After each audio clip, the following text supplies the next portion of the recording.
Ay gusto mo bang pag-usapan, pinalo up natin yung, ano, yung issue doon sa Malacanang?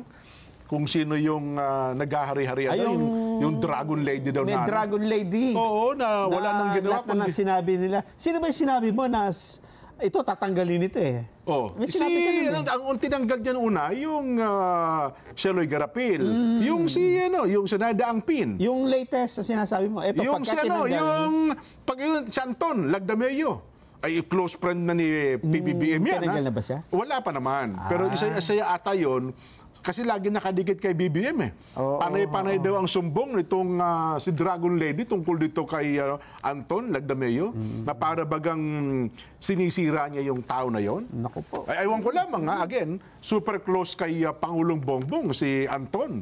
Di ba? Yan yung mister niya ni Don Solweta, kung di ako nagkakamali eh. Si Anton Lagdameo. Kaya si Don Solweta, dati na Don Solweta Subarjaga yan eh. Ngayon, Don Lagdameo na yan. Pero ang balita natin yan, ang latest na pinag-uusap-usapan sa Malacanang, back up daw pala ito ng malalaking contractor sa Central Luzon. Dragon? Si Dragon Lady. Kaya may power. Kaya panay daw ang sumbong at kung ano-ano pa man. At alam mo ba, ang balita ngayon, ang kanya ng pinuproject, hindi lang itong mga kasalukuyan, kundi futuristic na. Ba? Mukhang ang pinaghahandaan na 2028 na? Oo, 2028. At saka ang pagtungtong daw sa Malacanang din ni Sandro. Si Sandro. Di ba nakatungtong na? Bilang pamilya. Pero again, baka naman hindi alam nito ni Sandro, no? Na ngayon pa lamang, mukhang ipinamamarali na siya. Nung bansagan, binibenta na, kumbaga. Mukhang ibinibenta na kaagad. Ito yung susunod, ha? Oo, kailangan na malakas tayo dito. Parang ganon. Tama-tama yung mga termino mo. Oo. Matindi daw po ito ngayon.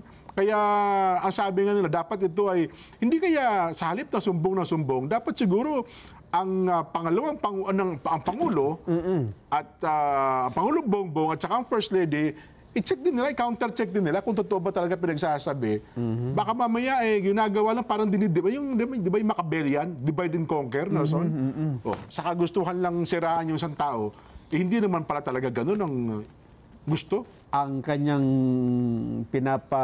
inaingatan ay yung kanyang survival. Yes, mukhang may maitim sarili. Self-interest eh. No, ha? Alam mo naman, pag nasa Malacanang ka, dapat ang interest mo dyan, interest sa taong bayan. Pangulong Bongbong, baka nagagamit po kayo nito, tsaka si First Lady. Baka kung sino man po yan. Tsaka alam naman nila. Dragon. Tapos lady.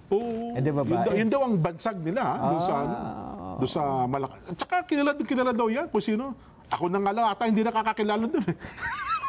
Kung sino man yung tao na yan. Di daw nila maubos pasukat kung paano gagawin eh. Ang tindi. Alamin natin sa mga susunod na araw. So kapag nagkatotoo, yung mga binabalita na yan, totoo nga. Pero dapat sa lalo madaling sa panahon, masawata nila yan. Ayan, binabati muna ni Hazel Aledo si Marlon Gading. Marlon, ayan, lagi daw nanonood sa atin. Ayan. Thank you so much, Marlon. Balikan natin ito usapin ng San Juanico Bridge. Kanina natapos tayo dun sa nung unang panahon pa eh. May bago ngayon. Meron ngayon nagtatalunan. Hindi, nagtatalo-talo. Ayun. Nagtatalo-talo.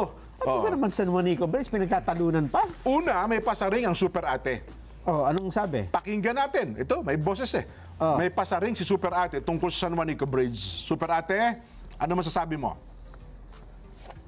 Yung San Juanico Bridge sa Leyte at Samar, malaki rin problema kasi biglaan na lamang inanunsyo na kinakailangan daw ng repair and rehab na bilyon-bilyon.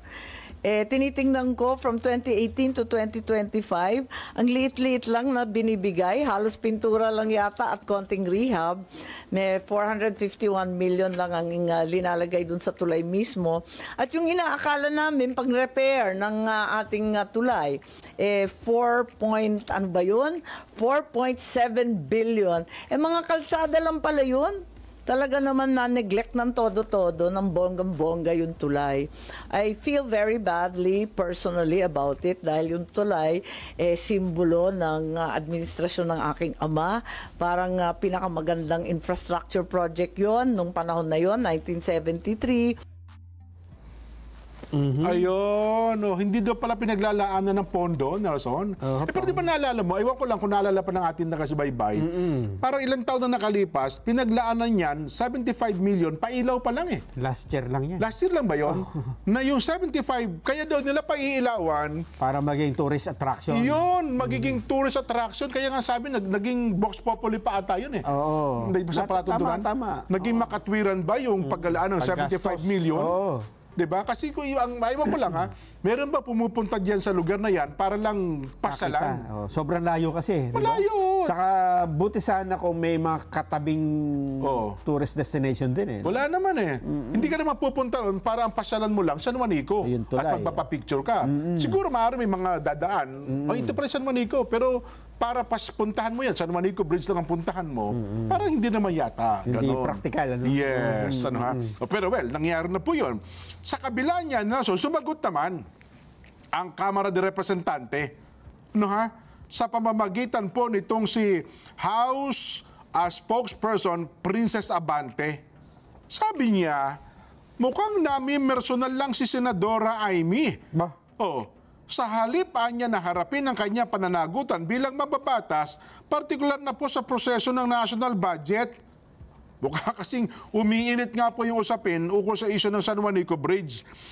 Hinamon po nitong si Princess Abante, si Super Ate, ilahad ang sarili nitong kontribusyon sa pagpapanatili ng tulay matapos umanong maliitin ng senadora ang ginagawang hakbang ng pamahalaan sa pagkasabing pang-repainting lamang ang nakalaang pondo para dito. Parang gusto sabihin ni Abante, o ikaw nga, walang kang ano eh. Pinupo naman, wala kang ang share eh. Parang ganda ng ibig sabihin ni Princess eh. Sige nga, Diyo. pakinggan nga natin. May boses ba? Oo. Pakinggan natin. Princess, ano masasabi mo? Siguro, si Senator Amy, since she is very much concerned, talangan din natin tanongin, ano naging ambag niya bilang senador na kasama naman sa tungkulin niya ang pag-ayos ng budget ng bansa dun sa pangangalaga ng San Juanico Bridge. Ayun!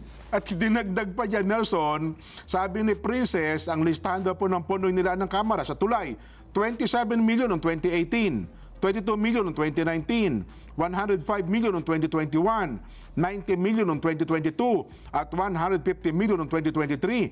Para sa 2026, may panukalang itaas ito ng 400 million pesos. Aba? Ganun pala kadami ang daang milyon na pala nila ang pondo dyan sa San Juanico na yan.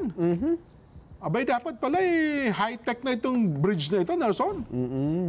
Aba naman. Ikli, 2.6 kilometer. Oho. 2.16 kilometers. 16. Yes. Nako, ito daw po yung nag-uugnay ng Samar at Leyte at isa itong mahalagang daanan para sa ekonomiya at transportasyon sa Silangan Visayas, isa ring pangunahing atraksyon sa turismo. Ayan. Nako, ito pa, may bumanat pa, Nelson. Sino? Bukod dyan sa kanila, ang pangalawang Pangulo, BP Inday Sara, Pati siya. pati siya ay Grabe, ha? sumangkot na rin sa usapin ng San Juanico Bridge. Dahil sa tulay lang? Dahil sa tulay na yan. Nako po. Ano sabi ni BP Inday? Sige nga, BP, ano masasabi mo sa San Juanico Bridge? Sa Tacloban daw,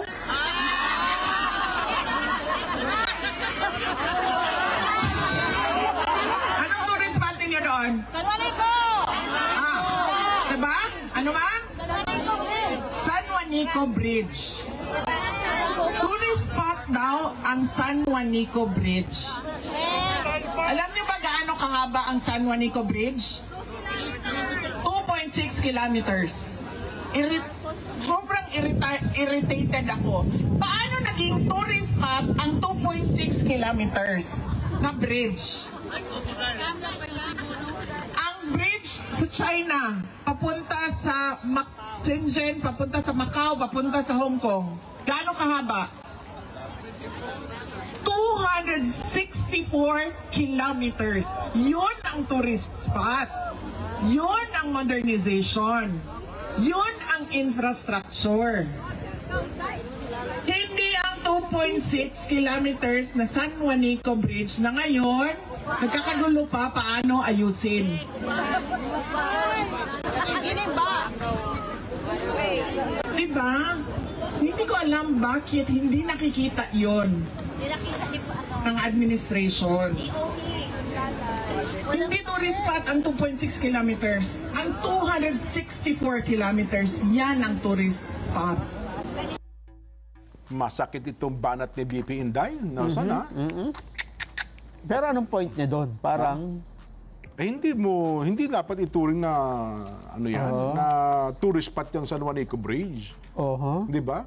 Pero dapat, paglaanan din ng pondo. Oo, Ayusin. siyempre. Parang Kasi ang inaano ekonomiya nito, yan eh. pinagmamalaki ninyo na tourist destination. Wala naman turista.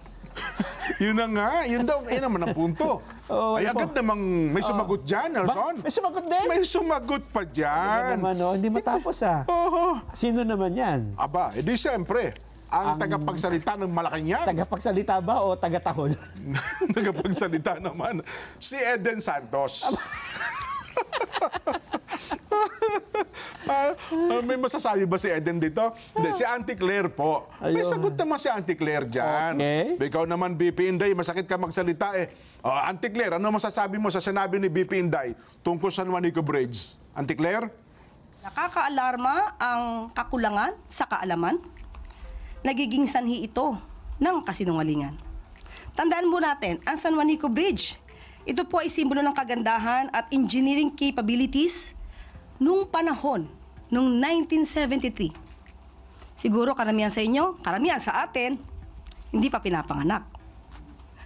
Pero hanggang ngayon, nakatatag pa rin, nandiyan pa rin, ang San Juanico Bridge ay kailangan lamang ang rehabilitation.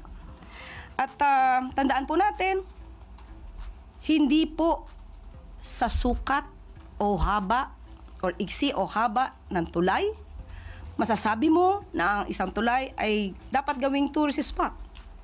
Tandaan natin, ang San Juanico Bridge ay mayroong 2.16 kilometers na haba. Ang Golden Gate ay mayroong 2.7 kilometers. Pero ang Golden Gate sa San Francisco ay tourist spot. At pati yung El Marco Bridge na pinakamaiksing tulay na may sukat na 6 meters ay tinatawag ding tourist spot.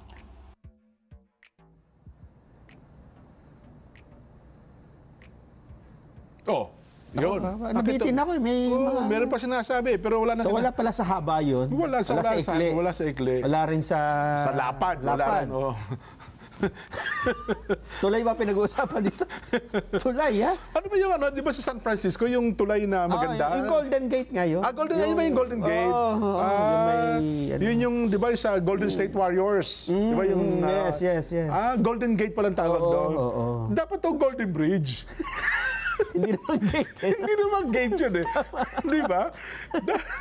Mali talaga eh. Mali naman kayo. Mali. Oo. Yung nga New York, luma na eh. Oo. Dapat Old York na. Oo. Di ba? Itama niyo yan. Hindi, ipaprotesta ko yan. Ba't yung tinawag na Golden...